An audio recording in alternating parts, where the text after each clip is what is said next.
രക്തസാക്ഷികളായ വിശുദ്ധ യൂസ്റ്റാച്ചിയൂസും സഹവിശുദ്ധരും.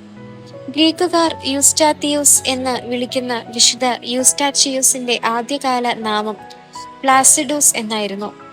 അഡ്രിയാൻ ചക്രവർത്തിയുടെ ഭരണത്തിൻ കീഴിൽ റോമിൽ വെച്ച് രക്തസാക്ഷിത്വം വരിച്ച വിശുദ്ധൻ ഒരു കുലീന കുടുംബത്തിലെ അംഗമായിരുന്നു. ജ്ഞാനസ്നാനത്തിന് മുൻപ് വിശുദ്ധന്റെ ഭാര്യയായിരുന്ന തിയോപിസ്റ്റായും അഗാപിയൂസ്, തിയോപിസ്റ്റസ് എന്ന് പേരായ 2 ആൺമക്കൾക്കൊപ്പമാണ് വിശുദ്ധൻ രക്തസാക്ഷിത്വം വരിച്ചത്.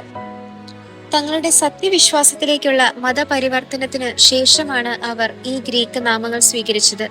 അഗാധമായ കരുണയുള്ളവനായിരുന്ന വിശുദ്ധൻ തന്റെ വിശ്വാസത്തിനു വേണ്ടി ജീവൻ വെടിയുന്നതിനു മുൻപ് തന്നെ വലിയ സ്വത്തുക്കളുടെ ഭൂരിഭാഗവും പാവങ്ങൾക്കായി വീതിച്ചു നൽകി. സഹനങ്ങൾക്കും പീഡനങ്ങൾക്കും മരണത്തിനും മേലെ നന്മയുടെയും ആർജവത്തിന്റെയും വിജയത്തിന്റെയും ഉദാഹരണമാണ് വിശുദ്ധന്റെ ജീവിതം നമുക്ക് കാണിച്ചു തരുന്നത്.